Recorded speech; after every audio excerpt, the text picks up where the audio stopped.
about how hard you hit. It's about how hard you can get hit and keep moving forward. To infinity and beyond. Some people without brains do an awful lot of talking, don't they? It's classified. You talking to me? I could tell you, but then I'd have to kill you. I can't lie! Expecto Patronum! Entertainment X. You never know what you're going to get. For this episode, I sit down with Lizz Picini, and we have a wonderful conversation on life paths. She talks about her journey through the entertainment industry, what she's working on now, what she's worked on, and how she keeps herself balanced and sane in this nice, hectic world of New York City. So I hope you enjoy this episode, and keep on keeping on. We are back, and today with me is Lizz Picini. Yes, thank you so much for having me. Liz, thank you for fitting this into your schedule. Funny story, actually. I was thinking about you the other night, and I was like, this girl would be a perfect guest for the podcast. And I shot you a little Facebook message, and you literally, that was like 2 days ago. That really was. Your like 48 hours. flexibility. I know. It's like, thank you for like just popping in and doing this. Of course, my pleasure. Because you're leaving Yes, a week from today. to go to The Muni in St. Louis. Yes, you are. Yes, I am. So a little background here, and we're going to talk about that. We'll get to that. A little background here. You and I met briefly at Finger Lakes Musical Theater Festival. Yes. You were doing, well, I just found out you did the show before mine. Right. And I knew you from the show after. Yes. And that was, you were on the production team. Yes, for the associate choreographer for Guys and Dolls, which is right before you guys. Right before Parade. Mm-hmm. And then I played Dawn and Dance Captain in Best Little Whorehouse in Texas, Yes, which you did. sandwiched, like followed you guys. Wow. Great. Yeah. Okay, so let's start here. We're just going to blow through these Yeah, let's do it. questions. Okay, so dancing. Yes. You're a dancer. Yes. Musical theater actress. Yes. All of it, really. All of it. When did you decide on dance as a career? That is such a good question. I always tell this wonderful story about how when I was very young, I did three things. I was a swimmer, I did Girl Scouts, and ballet. And at about the ripe age of 6.5, my parents, or 6, we'll say, my parents were like, you've got to choose 2 of the 3. So naturally at 6, I was like, well, obviously I'm going to be a swimmer and a professional Girl Scout. So they were like, okay, I'm sure they would have steered me back in the right direction, maybe of Girl Scouts may not be a profession for me. But about 6.5 years old, so half a year later, I came back to them, walked into their bedroom one night and just said, I've made my decision again, and I would like to go back to dance. I'm going to drop Girl Scouts, swim, and dance. And at 6.5, we went back to the studio that I had been training out and took that 6-month hiatus. And the studio owner said that I would never amount to anything because I took 6 months off. And we said, okay. And we kindly took our business elsewhere. So we always laugh about sending a postcard in that direction or something. Oh, shoot. Just now. But I honestly, it's funny. I was born premature and my hips weren't formed into the socket. And we had a brilliant doctor that put me in double and triple diapers. So I would like waddle around in a wide second. And ever since then, my parents were just trying to keep me active and like everything formed into place. And I just truly loved, it was like a little dance class at like a daycare center. And they just said I was so happy. And I just never stopped and took about 6 days a week, 5 hours a day after school every day for years. Into high school, got a little bit more into like the Broadway show choir. Like it was a very serious thing in our high school. Of course. Very serious. Which high school did you go to? Chantilly High School, right in Fairfax, Northern Virginia, right outside of DC. Okay, cool. Yeah. And so started falling in love with that, but still was really focused on concert dance just because of the technique and all that training. Graduated high school, went into audition for Towson University's dance department. And it was wonderful, super, super technically based. Washington Ballet, Ailey, all of those principals trained us, which was awesome. But again, very concert forward. And I was vocally trained my whole life, but just really never put it all together.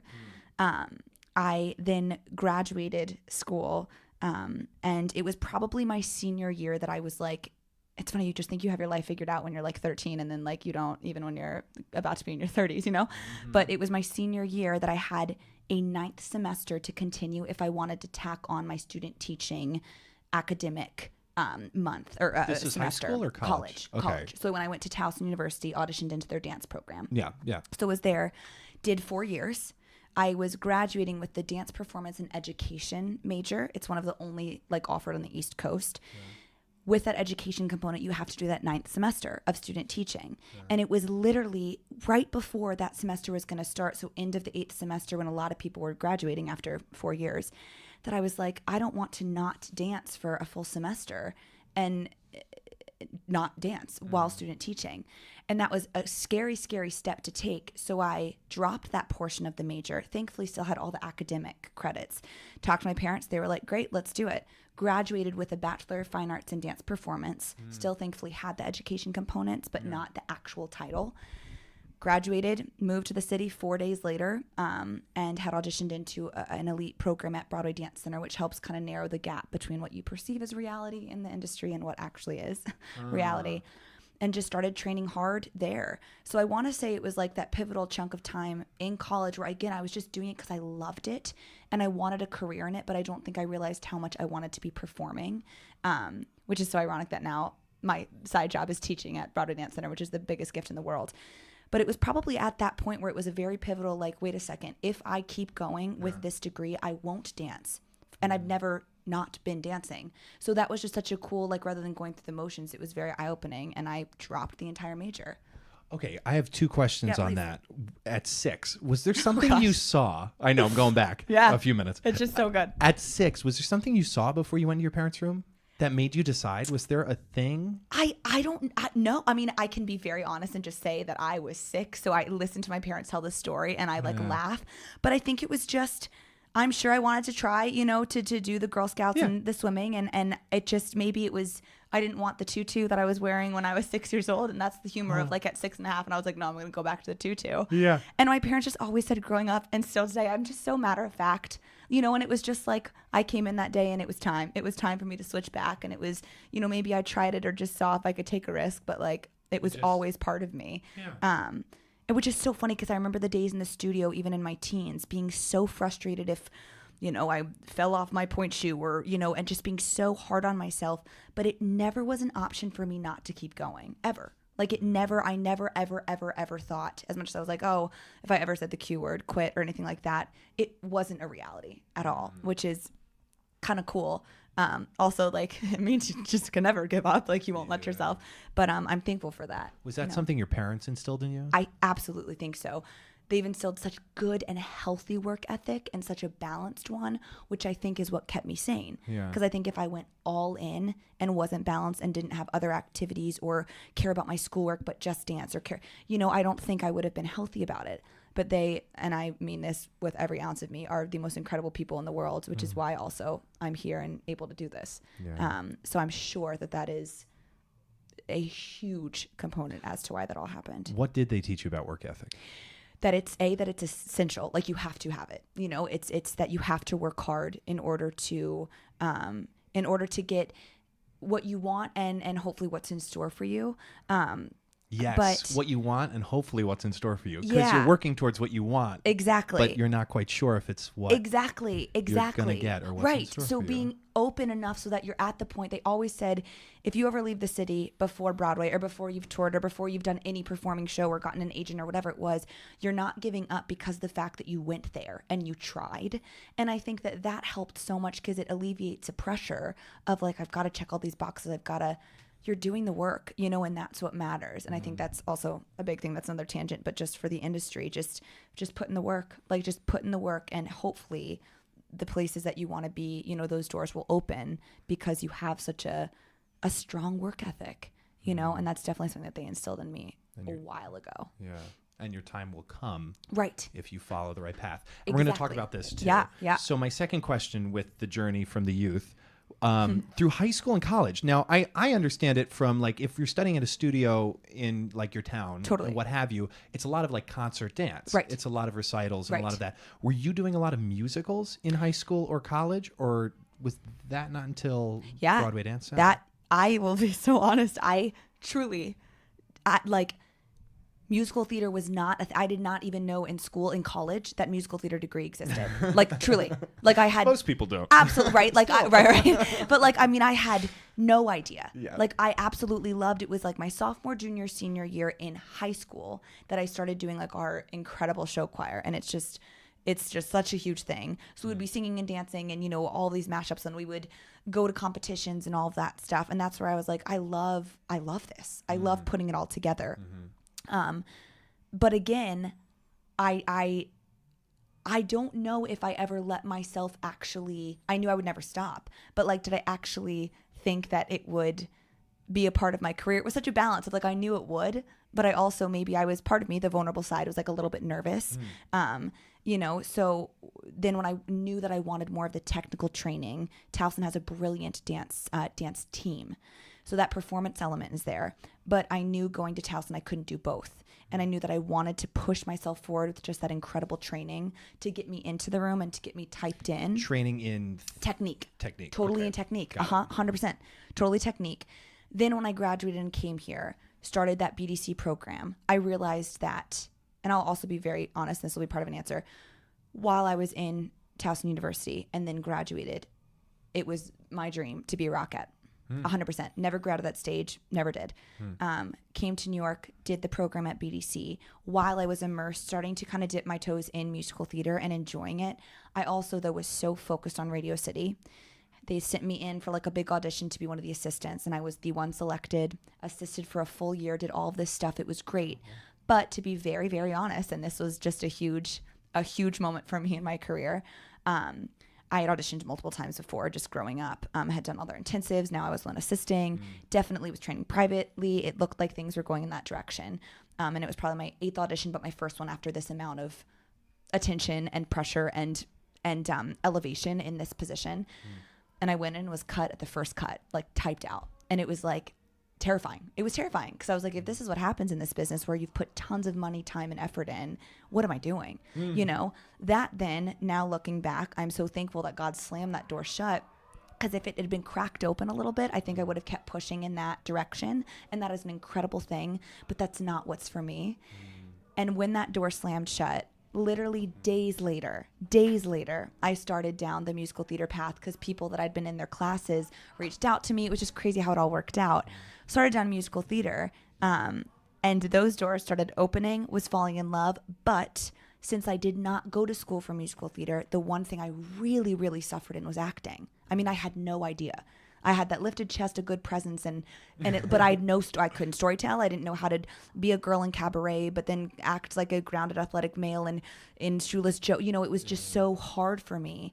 And a mentor of mine at the time, Jim Cooney, worked with me a ton on just kind of playing the what if game. Like, what if your life depended on selling yourself and you were a girl in cabaret, and like that literally was that's how you fed your kid. Yeah. Things that were like, it just was like a power push, like a fast course in acting. And then I got so passionate about it, started training, and now it's so funny how it's like I can't do a step without telling a story. So it's so cool to be like, and I had to give myself a break. Like, I had not trained in this, because I didn't know musical theater was going to be a thing for me. Yeah. So it's cool again to have seen that like barrier and be like, all right, I need to start knocking this down. I need to work on this weak skill set of mine. So Jim, Jim, mentor here in the city? Yes. Okay, so how did you guys meet? Broadway Dance Center, that program. Okay. Yep, absolutely. Literally the program. Yes, literally the program. What was your first musical that you were in? West Side Story at Ogunquit Playhouse. Yes, I was Clarice, a jet girl, and that was with Jeffrey Denman and BT McNichol. Met Jeffrey in class. Yeah. He saw me, pulled me aside, asked me if I could do pre-production with him. Didn't even know what pre-production was at that point. Yeah. And I was like, of course, because I loved him. I loved his work. Worked with him in the studio, built some great choreo because he held the integrity of what Jerome Robbins did, but still made it his own. He had gotten permission to choreograph it, but it was so brilliantly done, so tastefully done how he did it. And was going to go audition, and the morning of the audition, I got a call at 9 a.m. because his assistant was unable to make the day. So I came, assisted the entire day, which assisting auditions, as anyone knows, is the most intense thing because you literally never stop dancing. You never stop until you're going 3 at a time for like 15 seconds. Like, you are always dancing as the assistant. So it was so crazy. It was so cool. The names that were in this room, I was like, what is happening? And then ended up leaving that day. Casting was like, obviously you're in consideration, with everything that happened today. And I had an appointment anyways. But it ended up that there was like equity through a wrench in it, the contract, just who has what, and it didn't look like it was going to happen. And then it was so great that it ended up completely working out. And that was my first gig. And I'm so thankful that Ogunquit Playhouse was, my first show. But I remember I pushed a set on, sat behind it for like 35 minutes with our grats just because we were non-union pushing sets. And I sat back there behind that set on stage for 35 minutes and it was the best time of my life. I didn't know any different. And and you start somewhere, like everyone starts somewhere. So that was the first time that was my first musical. And just put that in the timeline. You moved from home to the city. You started Broadway Dance Center. How long was that program? Yes, that was, so I graduated May 2011. Came to the city like June 4th. My anniversary was just a few days ago. June, July. So we ended in August. Okay. Was still absolutely short. pursuing. Oh yes, it was like Very the summer short. elite program. Yeah, Got yeah. it. And one thing that happened through that was they like awarded one student most outstanding student employment at BDC. So I was managing the store. Yes. I got that job and I remember calling my parents and saying, this is not going to be a ton of money, but it's going to facilitate connections, networking, class. And to this day, now it's that just opened so many doors. Yeah. And then it was, but still that was the full year that I kept training for Radio City, assisting, doing all of that stuff for a full year. And so then that was 2011, come 2012, I think it was either 2012 or 2013 that I then started pursuing musical theater and then got Ogunquit. Wow. So yeah, like it was definitely, and it was, I mean, I just had to learn how to do musical. Like it was crazy. Yeah. I love how the pacing of life works. Yes. Depending on how hard you work towards a goal. Yeah. Because you went, for lack of a better phrase, balls to the walls with Radio City. Yep. And that door like opened and shut Yes. very quickly. I mean, a and year. opened and shut. You literally Yes. wide open. And then, Yeah. but in like 11 months, 12 months. Exactly. And then you change gears just Yeah. like that. And all of a sudden you're at Ogunquit Playhouse. Yeah. That's so quick. Yes. You know? So quick. Yeah. And so it's like when I love what is this saying? Fail hard. Yeah. You know, but don't half-ass it. Exactly. Give it everything. Exactly. And then fail. Yeah. And fail with pride because Yeah. who knows what'll happen because now Exactly. you're this whole full circle with Right. BBC. Right. Which we're going to keep talking about some Yes. more on. Yes. I want to know what does dance do for you spiritually? Oh gosh, I think it's such joy, and it's not based on circumstances, which I think is really cool. Is being able to have contentment and joy in life, and I think that, and again, I don't mean to sound cliche, but it's just the reality that like my faith is something that's super important to me, and I truly do believe that like I'm so thankful that I have a body that allows me to do this, and you don't have to look hard to find someone that doesn't, or doesn't have the luxury of just being able to I make jokes in class, but like to get these highs without a substance, but literally dance. And I'm a huge fitness nerd just because I just love using my body. Like I love now learning to work out and dance because I love my body and what it can do, and not because I hate it, which is I think something so many dancers just go through and experience. But it's like growing up, I've just gotten more and more thankful, for it, which just pushes me to keep going. But it's a release, it's joy, it's health, longevity. Yeah. Where does that gratitude come from for you?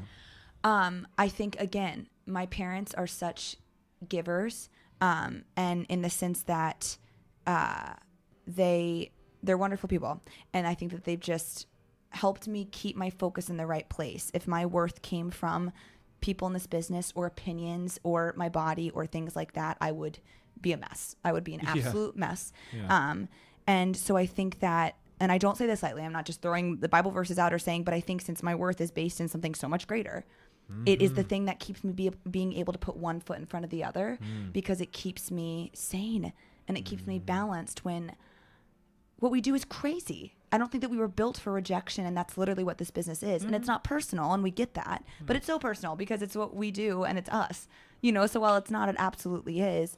But so I think they've just taught me so much about that, which again has just helped keep me in that. And still everything's relative. It's not like I walk out and get cut and they're like, be thankful you had the audition. No, like process it. Yeah. But I always tell this story. I obviously was auditioning either one of these Ripley Pearl and go to a cafe that's right across the street, kind of a little hole in the wall. And one day I was just pouting. It was like a year ago, just I'd gotten cut and I was, in a mood and bummed.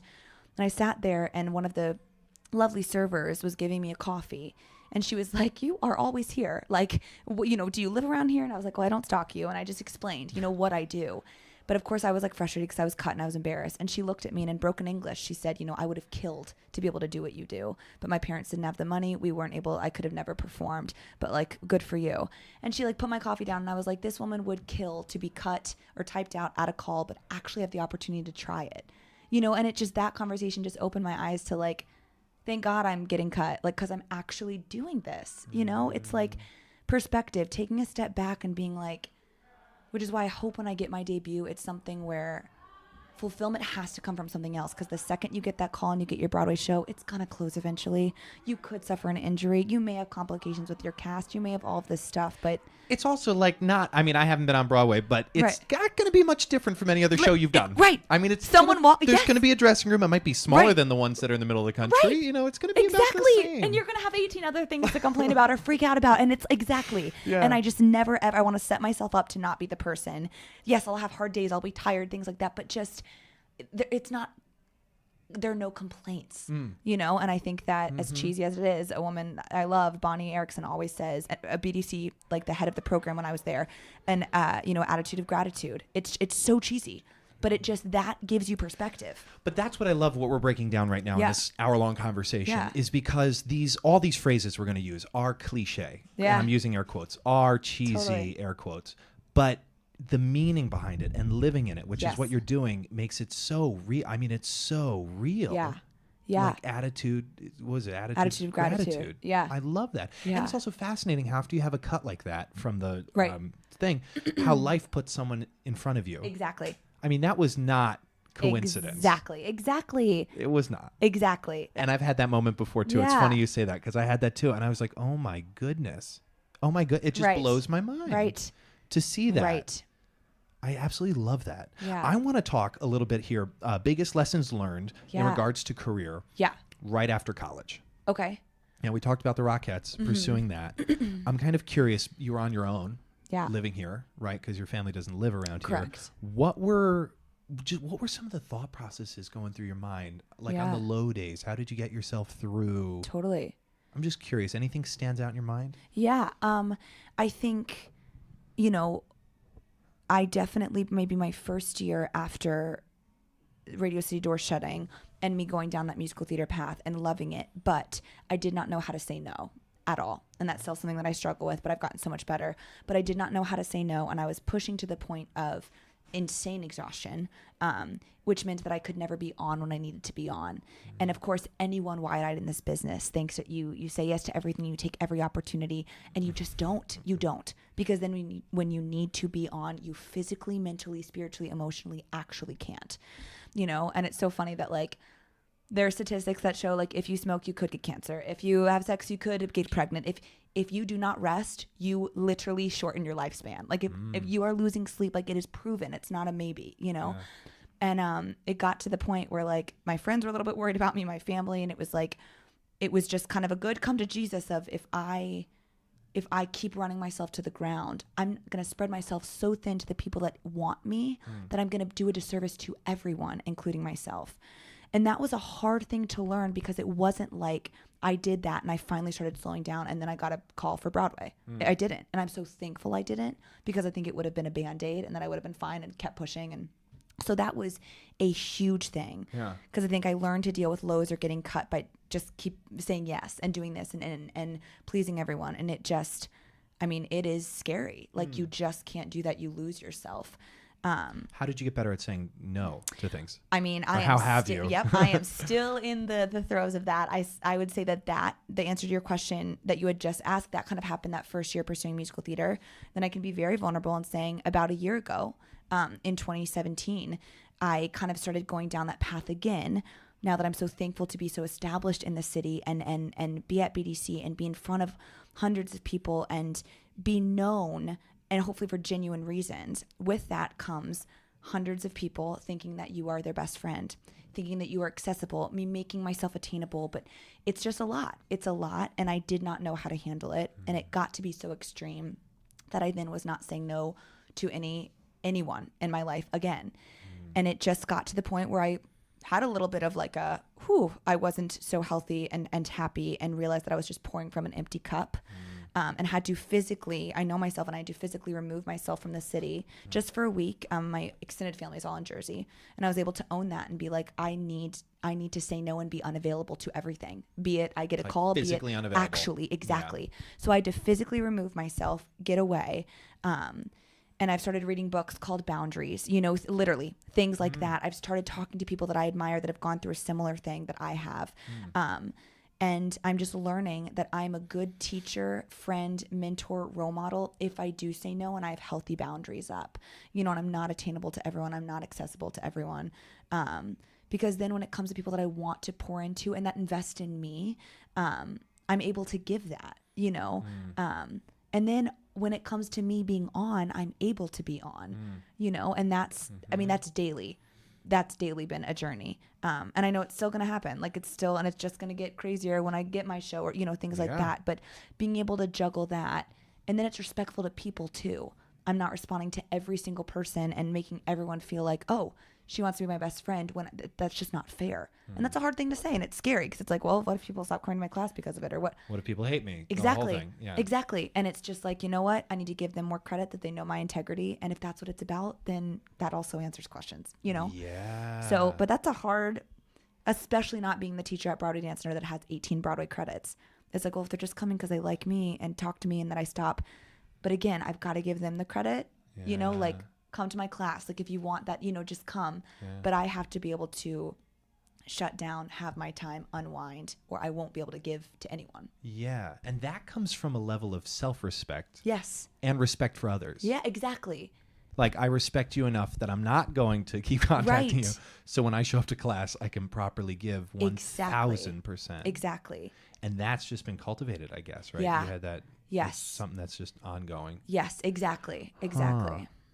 Okay, so we're going to do a little hopping around here today. Please. I'm just curious, what were some of the hobbies you had growing up? Yeah. I like outside of the business. Yeah, completely. Yeah. Like just growing up. Totally. I loved swimming. I swam competitively for about 10 years. Do you still? I like just when you can? Recreationally. Yes. Yeah. Have joined gyms that are like in the area that have, I just absolutely love it. Finger Lakes would always swim at the wild time. But I love it. I think it is so great. It's low impact. It's full body resist. I freaking love it. On that note, fitness has always been something that I've just loved because you could be selfish, like you can really be focused on yourself, and obviously complements the business, but it can just be healthily selfish. Let's see, obviously like music, but that's all part of the business. I love having friends and focuses outside of the business that obviously like some good friends from church that care about me, but also like don't care about my callback, like they do, but like it just doesn't matter, but that's always good. And yeah, I'm also learning just like quality over quantity when it comes to just people. Like hobbies are just spending time with good people that I love. And again, be it in the business or not, we don't have to talk about our double pirouette. We can talk, about the glass of wine, like just, and I think that that's so, because then you're again, it's balanced. But yeah, swimming was a huge thing that I just loved. And friends, as like cheesy as that sounds. Do you work out 5 days a week, 7 days a week, 6 days a week?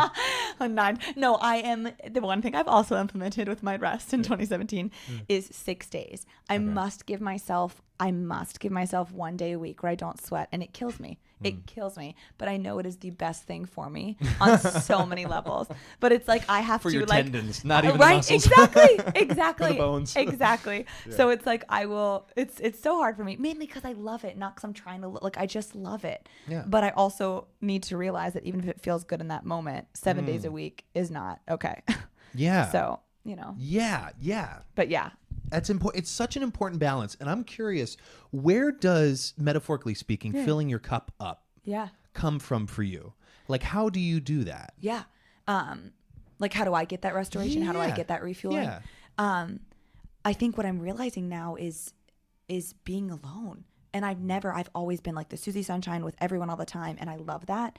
But I need to be alone. I need to have downtime. I need to take off my, smartwatch and my phone and put all of that in my room I have to actually disconnect. Also, social media, love it. I use it all the time. I hope I use it healthily and wisely and in a funny way. But I'm also realizing social media is a lot. So I need to actually disconnect. One thing in order to kind of refuel, I give myself limits. Like I do not look at Instagram or social media when I'm horizontal, which means I'm in bed. You know, so basically when I wake up or go to bed, the first or last thing I look at cannot be social media. What is it? You know, it'll be, I'll just not look at my phone, you know, or I'll like pray before I go to bed or write down what I'm thankful for, or as cheesy as it sounds, it's just that's so much healthier. But that's not. And I like that we're talking about this Yeah. because those can be for some people a hard commitment to make, to Yeah. pull out a notebook and write down what you're grateful Yeah. for. But what it does for your Yes. psyche Right. when you approach the day, because I implemented this Yeah. about a year ago. Amazing. And like literally waking up, and it's like if it's a great day or if it's like I want to stay in bed day, Right. immediately the first thing in my mind is what are the 3 things I'm grateful for? Yep. Like it's just you can That's train so- yourself to think it. Exactly. Yeah. It's incredible. It really It just is. changes your life if Yeah. you can get that in your schedule every day. Absolutely. Sorry. No, This is please, more- please. Absolutely. Do you meditate? I do. Since I pray a lot, and but I've been learning that I'm loving studying meditation because it calms me down so that I can also then pray and be still, because I am just such a person that's all over the place mentally and physically. And so, yes, I've been learning that, loving the Headspace app that everyone recommends and is great. And yeah, just having quiet time. Yeah. Yeah. Okay, so then I want to jump over here a little bit to some advice. Yeah. What advice would you give someone struggling in the divide between reality and their dreams? Yeah. You know, one thing that I always just say, I usually say 3 things for people like that are actively pursuing this, you know, and you know, fighting the odds that are for or against them. But I always say that the business is awesome because you can be yourself. As silly as it may sound, it's based off of a bunch of individuals. Like, you are unique. You don't have to all fit into a line, or there's a time and a place for that, and that's great. But that's not what musical theater is. You know, the second thing is that I just be a good person, because that's like such a huge thing. It's such a relational industry. So the more that you are just a good human, you know, and I believe that doors will open that way. And the third thing I just always say is resilience and tenacity. Like, if you want it, you have to keep going. Like, you have to keep pushing. If there are other things that you are super passionate about and you're just not happy, go follow those. That is, again, not failure. You're trying it. You did it. You came, you auditioned, you like, you know, like, and I think the more that we can get out, oh, failure, oh, I didn't get it. You know, I think that comparison, it's an industry based off of comparison, but comparison is the biggest thing that will shoot you down. It is the biggest crutch or Achilles heel. Like, it's if you compare yourself at all to anyone, you will always fall short. Just like social media, no one's posting their sad days when their bank account is low and they don't have money to do laundry. No one's posting that, you know, and you don't have to. Right? Too soon. That's today. But I think that it's just like, so just again, perspective. It's like taking a step back, but then you do have to, like, you've got to work your butt off for it, you know. And if that means taking those 4 a.m. shifts, 4 a.m. shifts. Freudian slip. Oh no, the 4 a.m. shifts at the boutique fitness place so that you're then available to do the 10 a.m. call, but you're exhausted, you know, then do it, but bite the bullet and commit to it. You're bringing such a great point of not comparing yourself to other people, because by nature, that's what we do. Exactly. We want to see something that's worked for someone and try and replicate it, which is a good idea if you're going in that direction, but you need to immediately make it your own, because if you try and follow someone else's path verbatim, especially in this field, is not possible. Right. And you notice the top players in this profession are so uniquely them. It's jarring when you meet them for the first time. Some of the other guests I've had on the podcast, it's so great to talk about these things like with you, but you are so uniquely Lizz Picini that I cannot think of another person that is even similar to you. Thank you. And as a result, that's going to help you so much more with the business and the breakdowns and the casting and the tracking and all this stuff. But that's the whole thing. When you're no longer, and you're not comparing yourself to anyone. Right. And as a result, people are going to be like, "Oh, we need a Lizz Picini here. Does anyone know? We need." That's such a good point. Yeah. Yeah, and that's why I love that you brought up not comparing yourself. Right. Which is so hard, but so essential. It is. Yeah. How has that gotten easier for you? Like, where did that come from for you since you've moved in? I think just rehearsal, like rehearsing that rehearsing that mentality of the second that a big thing is social media, you know, because it's just so easy to again see everything that everyone has and just again immediately see that I don't have it because that's why they post it is they have it and I don't, and it's just not that. Realizing that you never know the whole story, like you never know how, you know, it's just you don't, like you just don't, and it's just not worth the time and energy. I think that's what I'm also learning.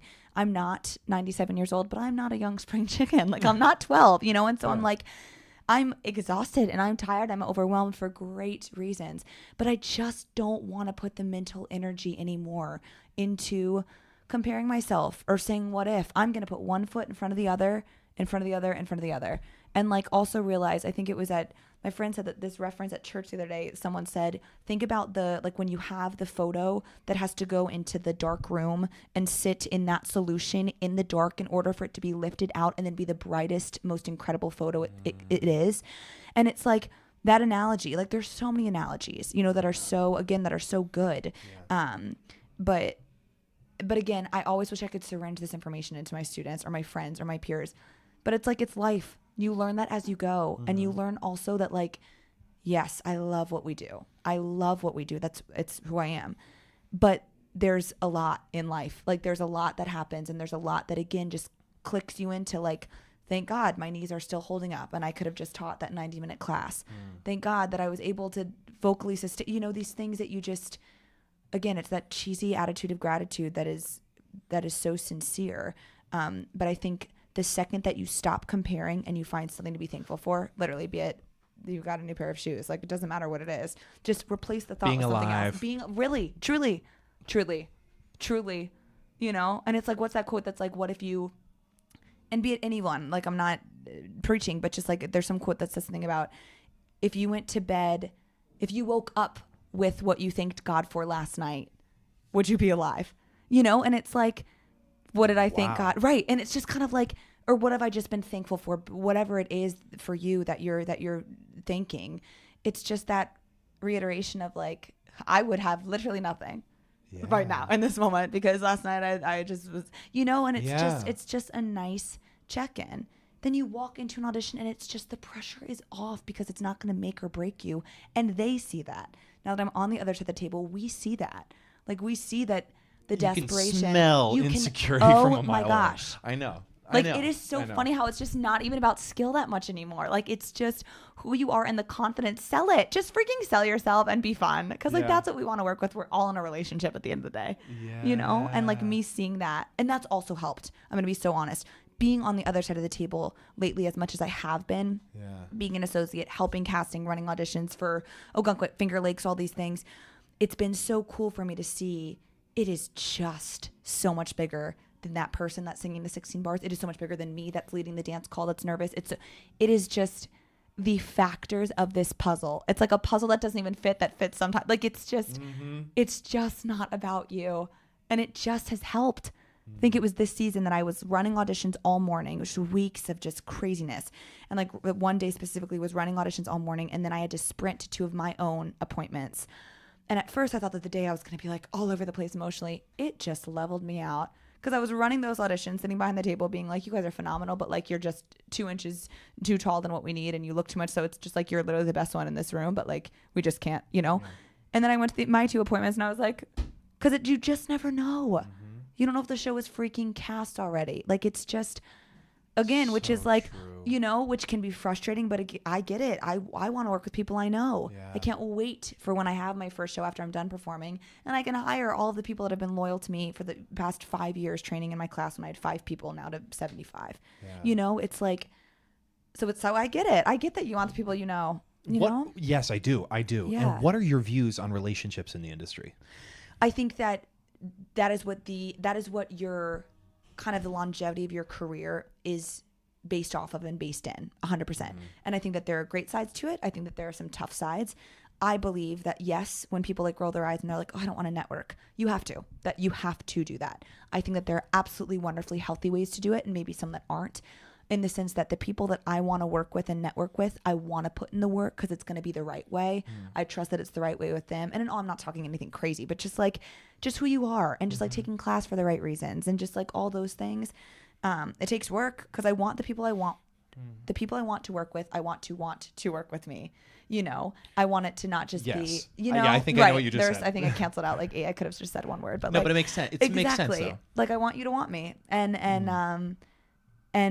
I want you to want me after you know, not just because I walked in and I had a cool outfit on and you're like, oh, she looks fierce. No, like I want you to like get to know me, see my work ethic, see my ability, of course. My character. See my character. Who I am. Right. The guy I work with all the time, I'm so thankful. Ricky Hines always says you are literally dating them. 10 out of 12s, you spend more time with them than you are asleep. Like you literally are dating these people. So of course he'll call someone on every person's resume. Every person before he casts them, he will call one reference on every resume. And if there's even like an inhale of like they're great, but Gone. no time. There are too many talented, amazing people out there, you know? So like, don't risk it. But I think so it is. It's just totally relationally based. And I think it makes sense. It's like, there's no sense in getting crazy about it. Yeah. What are your views on like networking then? I think that, again, I think it's essential, but I think especially as dancers, we're so fortunate that we get countless opportunities. You just have to be in class. You have to take class because it's not an audition, but it is absolutely what will help you through the audition, get into the audition, be at the audition. So you get this great time where it should be class for class sake. So it's relaxed. It should be chill, educational, but you get to be there. They get to see your skill set, see how you learn, see how you pick up. Like, we're so fortunate that we get this opportunity, you know, to be in that room with these working choreographers. It's the amazing thing about BDC. They're always hiring working people, you know? So, and I get it. You can sit there and complain about, oh, but the class environment, it is what it is. So do your best to make it a good one, you know? And kind of put the blinders on if you feel that negativity or that competition from it's the business. Like, just do your best to be who you are, and they'll see that. The good people, the good choreographers, directors, etc. But so I think that you do it that way. You do the agency workshops. Like, you just put yourself in situations, which absolutely an investment financially, time-wise, etc. But you have to. There are too many people in this business. There are too many people. The volume is so insane. It's also, I don't use the word pathetic because that's not a really positive word. It's incredibly easy to connect. Yes. With people without being a burden. Exactly. Like, there's so many ways for me to say, hey, Liz, this is me, I'm me, Right. without like making you feel like, God, I got to say no to Clay. Exactly. There's ways. 100%. If I were like a dancer, Right, you know, but doing no, that. you're absolutely right. There's ways though. There's so many Right. ways through social media, through the Right. classes in New York City. It's New York City. Exactly. Curious for any dancers listening. Yeah. What headspace do you get yourself into before like a dance call? Before one of those big, Yeah. you know, Totally. I don't know, 200 people there. I do a few things to put myself in the right headspace. One thing I do is I'll always, like, I'm so thankful that Equity, you can sign up online. It's great. So you know when to show up, all that stuff. And I will never sit in the holding room ever. The women are great in this business, but I just will not sit in there. It's just not for me. And especially since I know everyone, and it's just, I need a break, you know, and in a great way, but it's like, it's just a lot. So I'll sit out, music on, get work done, emails, whatever I need to do, but just keep myself balanced. Then I'll get my warm up in, go in there and just take a second and breathe and realize that, like, they all want you to do your best, everyone, because then you make their life so much easier. Like, just be the one that they want to hire. Just do it, you know? And then I take a second and put myself in that position and realize the pressure of being that person teaching the call, the pressure of being the one, like, it's just, everyone's nervous. Those Everyone. assistants, they don't want to mess up. Right.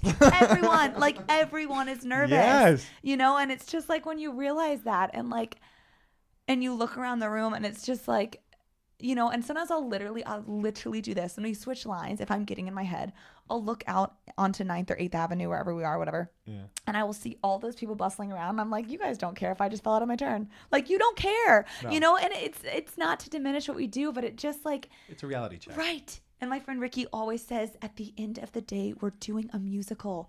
Like, we're doing musicals. It's just a school play. Like at the end literally, of the day. we are paid to dress up, Yeah. put wigs on. Yeah. And it is hard, amazing work, but just a little bit of perspective. Is there a mantra or self-talk you say to yourself? Is there like a phrase? You know, I'll just like repeat some like great verses about like hope or, you know, like courage, just to kind of, especially if I'm in my head, I'll breathe, which I need to always work on doing. Works wonders. What'd you say? Works wonders. Truly Breathing does. when you're not. No, seriously. Truly. you know, and I love to like right before the combo starts, just to, like look at the women, you know, if it is an all female call next to me when I'm about to dance and just make it a class. Like, and I get it. Like etiquette is a little bit different. You shouldn't cheer, you know, that there are definitely things that I think should, you know, remain in the audition room and remain in class. But again, it's like at the end of the day, if my biggest issue is that I messed up 2 counts of 8, you know, 8 seconds of my life, like I'm going to be okay. Yeah. They're going to be okay. We're all going to be okay. Yeah. You know? And that has just helped. But I was not able to say this at all, even a few years ago. So it's just the repetition and the repetition of not getting things. I think that's a big reason. It's like, I can't wait for my debut. And it's amazing seeing all my friends get it. But yes, it's hard to be in front of Broadway Dance Center students all the time and hear things like, well, if Liz isn't on Broadway yet, then you know, things that are like, I get it and it's encouraging, but it's hard. And I'm thankful it hasn't happened yet, because I don't think I would have been ready even a year ago. It would have been a Band-Aid for everything, just like personally, just learning how to say no, boundaries, things like that. And I'm really thankful that I just feel so much more balanced, so that again, when it comes, it's going to be unbelievable, but it's not going to define me, you know? Well, that's the other thing. You have so much other things going on for you. Yeah. That it's no longer just about the audition. Right. Because you have a whole life you're living. Right. You've balanced that. Right. How have you discovered your flow? How have you like come into this wonderful balance? Yeah. I know that's a very big question. So Totally. I don't know if there's like No, I mean, I think one answer. Right. No, that's a good question. I think time, you know, like I am beyond thankful that my job is teaching for 3 hours total a week. It is the biggest, but I did not used to have that following, which meant I wasn't able to rely on 3 hours of work a week, you know, but that's what I love, is the fact that it took me years to build up, you know, a few years to build up the following. But I said, when I got BDC and was working a few other jobs, when I started teaching there, I said, if it's 3 people or 43 or 73 people, I will never cancel, because it will just make me a better teacher. So now it's like unbelievable that I get to work 3 hours a week and have the flexibility to rest. But I worked my butt off to get there, you know, to get to the place of having this. So really time has allowed me to then see like, okay, I can breathe here. I want to do this. I want to say yes, but I need to say no. I need to rest. I need to rest, but I need to do that. You know, just being able to find that balance. There's a little bit more clarity. Yeah. But truly time. I mean, truly time, and seeking advice from great mentors of just like when to say no and how to say no, and trusting the people that I want to work with and that want to work with me. If I say no and I'm unavailable, it's okay, you know? And if it's not okay, then that shuts that door. You know, Well, it also says a lot in either direction. Exactly. How it's exactly. received. 100%. Absolutely. I had a question. I totally lost it. What was it? Well, we'll go to this. Yeah. What advice would you give someone in discovering their path? Yeah. The first thing, like we talked about, not comparing. Yeah. Going maybe No for advice comparisons. from others. That's great, but don't try to sync up with anyone's. I always say that it's like we're all on our own very, very, very crazy roller coaster. And if I try to let go of mine and jump onto yours, I will die. Like, don't do it. Yeah. But you will have the ups and downs. You will have all those things. Yeah. But I think don't be afraid to try things. That's the cool thing about New York. Like, you can literally do anything. Like, job wise, time wise, like you can walk dogs. You can work here. It's not always going to be glamorous. We get it. No. But it's going to be worth it at the end. But so biggest thing I would say is not to compare, and then don't be afraid to just have to put yourself out there and push a little, you know, in directions that maybe it's not what you want, but for that end goal. Yeah. You know? I do. Yeah. I do. Are there common themes that you see among top performers in this industry? Yes. Again, one thing, good people. Good people. What do you mean by that? Like, they are humans that people want to be in the room with. They are skilled, yes. They're good looking, yes. They're athletic, but they are awesome to work with. Awesome. And no matter how big your name is or how much money you make or how many Broadway shows you've had or the celebrity, you know, you are this kid star, they're just good people, you know? And balance is a big thing. Like, just being balanced, being so thankful for your job, being so thankful for your Broadway show or whatever it is that you're going show to show, but being, but appreciating it. Not complaining about the cast recording or doing this on a day off. Yes, because you're on, like, you got it. Like, you got it. Don't be so quick, you know? But also I think there's a beauty of calling it work.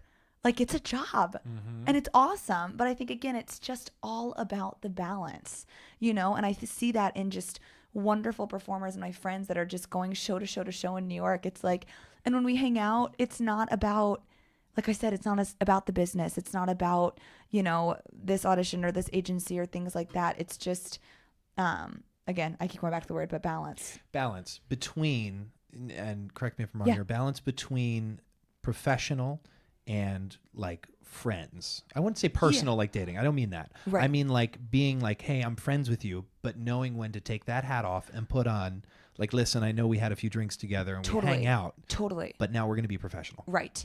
And I think it comes with people, it comes with extracurriculars, it comes with time, all of that. I think that is the thing, is it's balance in absolutely every single area, which I think makes you that much more well-rounded, which then I think lends to more and more success, you know? And I just see it with so many people, not at all when they don't care, because that's not what it is, but like letting go, like just, you know, letting go and not suffocating and gripping your dream, which I did all the time. And the second that I just released it and just like, all right, whatever you want from me next, and just relaxed, everyone senses it. Like it's different. And more things have fallen into place. And while I am so thankful for those things, again, I'm not defined by it. You know, my joy isn't based in that. But again, I didn't learn that until recently. Is there a standout piece of advice that has stuck with you over like the last few years? Yeah. Oh shoot, this may be the quote question. No, that this isn't. Okay. But if it's the answer to that question, I know, I think it is. I think, because we can just revisit it when we get there. yeah, I think that one thing, again, this gentleman, Ricky Hines, he said once to me, don't consider them ups and downs. Like, cause there was like a rough time where it wasn't working, and like, and everyone doesn't work. Like that's part of the business. Like we've literally signed up for it, and you should not work at times, and you should work, but it's hard. You're wired to be a performer. I get that you're bummed when you're not on stage. I get it. But it was definitely, I just like was so just unhappy and just comparing. And like, I think it's kind of what started my hiatus with social media and just kind of being wise. But he said something brilliant about a few months after I'd booked a good amount of stuff. He had said, now look back and don't look at it as ups and downs, but just as downtime, like downtime to work so that when you got to pick up, you're ready. You know, that quote that's like, get ready so that when the call comes, you're ready. Like, don't use, you know, like just be getting ready so that when that call comes, you're not like, oh crap, I haven't done this. I need to learn this. I was just strengthening my strengths because I feel good. And no, like be vulnerable, work on the stuff that you need to work on. You're given the opportunity to have time. And I think time will increase longevity in your career because you'll do it qualitatively. And it's not just you're trying to rack up all this stuff and post that you got this and this and this, you know? Yeah. Is what you mean by that when you have downtime from performance gigs? Yes. Take that time to strengthen yourself in the gym, in class. Yes. With Connect. like a day job. Yes. Meet with people. Yes. That kind of downtime. Exactly. Not stay home, sit on the couch. Yes. Exactly. And compare. And compare. Exactly. And scroll. Exactly. And scroll. Right. Yeah. Right. Okay. Exactly. Yeah, get ready, or is it stay ready so you don't have to get ready? Exactly. I love that. Exactly. That I don't idea. know what I said, but yes. You said something very, very close But to that. yes, exactly. Are there any changes you've made recently that have increased positivity and decreased negativity? Rest. Again. Rest. Literally Alone time. sleep. Yes. Truly. Yeah. Truly, which means saying no, being unavailable. And it's scary. It is scary. Like it is crazy. It is scary for me. Yeah.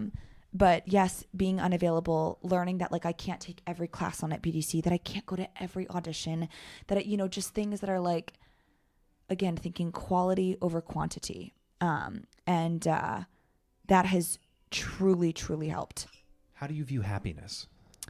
Again, I think happiness, I kind of let that bleed into joy. I think again that is something that is it's genuine and it's there. You can absolutely have rough days. You can, but it's non-circumstantial. It's not based on your surroundings.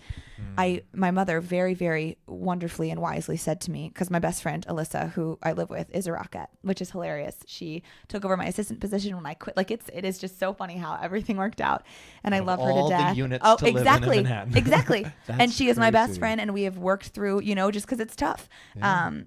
With that being what I moved here for, but that didn't happen on accident either, so that strengthens me, and she's a star and wonderful.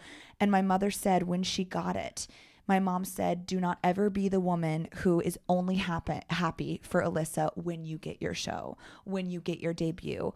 And I heard that all the time. And I've not been the best at it. There are days that are hard. There are seasons that are, especially. we're humans. And we're humans. And being able to breathe at that, but then fierce, I'm going to take a step in the right direction. That's a great piece of advice. Yes. Like so good. What my mom said? Yeah. It's so good because that would be the worst. And we all know, I don't want to point fingers, but I feel like that you see that. I'm sure I've done it when it's just like, oh, okay, well, now she's happy because she got blah, blah, blah. No, like be the person. Yes, it's hard. But again, it when you pick it apart and you realize like, and again, it's helping on the other side of the table, but the table had 40 people that were hires, but the cast is 20. Like you all got the job, you just didn't get the offer, and now that I'm learning that, I could have been on and I could have been cut right away. Who knows? But it's just, that really stood out with me because I don't want to ever be that person. And again, I know I've had seasons of ups and downs with that, but I always hear that. Always. Don't let myself be the person that is only happy for you when I have what I want, I love that. Yeah. Do you have a favorite failure? I honestly think, and it's still hard for me to swallow, but I think that Radio City, Yeah. and it also showed me how I was like very obsessed. I can own that. Like that's part of being young, but the fact that you can admit that. Yeah. Brings you to a whole new level Yes. of my cup runneth over Yes. situation. Truly. Because like, you know what you want. Right. You're not obsessed. Right. Oh my goodness. You never take your eye exactly. off the ball. Yes. You're not obsessed. Exactly. Because obsession is unhealthy. Yes. And this is a very healthy Yeah. place Oh to gosh, be. yeah. But that was I think that was huge. And that was huge on all scales. And yeah, it taught me a lot. And I just thought of something I was going to say, but I totally lost it. Oh, and the crazy thing is years later when I was loving musical theater, it was great. And was getting a little bit more balanced. I ended up going to the call at Radio City for the summer show with the Summer Rockettes. And it was 3 of us at the end at 5 p.m. that day getting measured, signing paperwork, and they ended up not hiring any rookies. But that closure of being like, just treating it like an awesome job that it is, but it didn't make or break me. I literally wanted to walk in. I hadn't been back. Wanted to walk in to get cut, to leave, take class, get a smoothie, and just be fine. Because that was never me. And I can own that. That was not me. That was not my relationship with that company. And I was like, you need to do this. You need to just do this to do it. And that was the day that when they kept calling my number and I was like, oh gosh, I don't have snacks. Like I wasn't prepared for this, like the balance of just being able to breathe. It was the coolest thing. And I didn't get it. But the fact that had they hired a rookie, there would have been 3 of us to choose from. It was just so crazy to have that type of awesome closure with a company that I still completely respect and would love, and who knows if that door will ever open. But it's just so cool that it is an awesome job with incredible women. And what a learning experience. But exactly. I mean, to go back and get measured, like what a learning experience. Oh my gosh, I know. What does success mean to you? I think, there are ways on paper that, yes, personally, I can own that I will feel successful when I get that New York show, which is the dream for great reasons now also. Not just, it's just going to feel so excited. I love New York. Exciting. I love New York and I want to live here and perform here. Not for the thing on my resume, not for the drop on social media, not for, that component. Those will be awesome benefits, but like, it's just no longer that. It's no longer being able to tell. I've always wanted to tell everyone, like at a bar when someone's like, what do you do? Oh, I'm on Broadway. And now it's so funny that like, even playing like some of the biggest roles I've ever played, now that like when people ask, oh, like, who are you in the show? It's so fun to be like, and not to say what you are until they're like, oh my gosh, you were the lead, things like that, which again would not have been me years ago. Yeah. So I think that's all contentment, Content, being content. Yes. Yes. Which again, still a journey, always a journey. Is there a mistake that you've made that have proved essential in learning? I think definitely the no boundaries, not saying no. Okay. Absolutely. Yeah, because I think that that's also hurt some relationships, some working relationships, just because I was not available, because I was trying to make myself so available that I was spread too thin. Yeah. And couldn't give what I needed to people that I love and that I needed to be personally, professionally. Yeah. How about best, most worthwhile investment, be it skill set, time, or money? Ooh. I always talk about, just like in a very practical sense, fitness for me, where I put a ton of my money, because it's the balance of obviously athletically training yourself, but it's my mind. I am so happy doing it.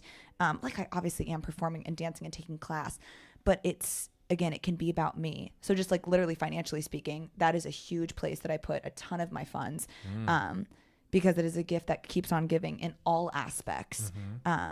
And I always say, find something, be it painting or basket weaving or hair or whatever it is. Whatever. Like, find something that you love. Because it becomes a meditation. Yes, exactly. I mean, when I'm running on the treadmill, it's like, what do I want to think about today? Nothing. Yep, exactly. And I've allotted that time. Yes. And it's just so good. Mind, so body, good and for soul. you. It's good for all three. Yeah. Okay. Most gifted books. Are there any that come to mind? Yeah. I mean, I've got to be honest with you. I am not a huge reader. Like, I truly am not. That's one thing that I really want to. I know it's always like a New Year's resolution, but I'm like, I've started this book, Boundaries, which, as cheesy as it is, has really, really helped me. Again, not to be cliche, but there are so many verses in the Bible that just ground me. And are judgment free, and are all these things free, but it's hope and it's joy and it's, resilience, things like that. Is there a text or a verse you refer to daily? Yeah. My favorite is Romans 15:13. And it's, may the God of hope fill you with all joy and peace as you trust in him, so that you may overflow with hope through his power. And I think it's just like, it's hope, it's trust, it's joy, it's all these things, and it's just one thing after the other that just keeps you going. I also love, I can do all things, through him who strengthens me, because it helps keep the pressure off me. It's not me. If the door is supposed to open, it will, and it's just cool to have been someone that has grown up in the church and, was always there, but now being in the city and being like, okay, this is my, like, what does this mean to me? I don't want to be the person that just posts a Bible verse or just says like, oh, life is great. Like, no, like, especially in this day and age with the amount of brokenness and issues and hatred and things like that. It's like, what can I do to make a difference and actually practice what I preach? And so it's been awesome to rediscover and learn and study, this stuff, so that it's not just, I'm just going to throw a verse out, but what did it come from? What was it embedded in? Things like that, which has been also a really, really cool thing for me. That's helped ground me in this field and in the city and in this day and age, with just all the chaos. Yeah. That was Romans 15:13. Yeah. Got it. Yeah. Metaphorically speaking, you can put a quote or phrase on a billboard for millions of people to see. Does one come to mind? Oh gosh, I mean, I have to say, it's kind of what I said earlier about not sulking in the downs, but letting the ups and downs just be downtime, so that you can pick up and get ready, or pick up and go. I know I feel like I'll leave and I'll think of something else, but and when you do, you'll let me know. Absolutely. And it'll be the title of the episode. Absolutely. And one thing that I do always say, and I found like looking through like social media and stuff, I always post, it's just keep going. Just keep going. Just keep going. And the cool thing is, if that means that you keep going and then you take a turn, but you're going to keep going down this new path, you're still going to go. And you're still going to put one foot in front of the other, and you're going to explore something else in your career or your life or your personal life, or you're going to move to but just you're doing it. So just like keep going. And if that door opens this way or shuts this way or redirects you this way. But yeah. I love that. I love this conversation. Thank you for sitting down with me. Thank you. Where can we find you? Yes. Well, during the week when I'm in town in New York City, I teach Wednesdays and Fridays, 3 to 4:30 p.m. at Broadway Dance Center. Yes. And then any other sporadic times I sub. But coming up, I'm actually heading to the Muni in St. Louis to do Singing in the Rain. I'm the associate choreographer, the dance captain, and girl in the green dress and ensemble. So that's going to be so fun. So excited, so thrilled. After that, I'll be heading to Finger Lakes to be the associate choreographer on Holiday Inn, which will be fun. and then some other stuff in the works coming up for fall. That Which we can't talk about yet. I don't until Okay. that ink is drying. I don't like to think hello. about yes, but some other great musicals that will be super, super exciting to be a part of. And what are your So- handles for like Instagram, Yeah. Twitter? Instagram is just literally at Lizz Picini, LIZZ Picini. Very creative. Facebook, my name. Great. And same with Twitter. Very, Great. very easy to follow. Great. Yeah. Do you have a website as well? I do. LizzPicini.com. Perfect. Yeah, all and the we can also same find you on thing. the BDC website. Absolutely. Amazing. Absolutely. Liz, thank you for doing this. Thank you. This was an absolute blast. Ladies and gentlemen, Lizz Picini. You've been listening to Entertainment X, the podcast. You can follow Entertainment X on Instagram at _EntertainmentX_. If you haven't yet, go to Apple Podcasts and subscribe, rate, and review this podcast. Join Clay next week for another curiosity conversation on Entertainment X. Thank you for listening.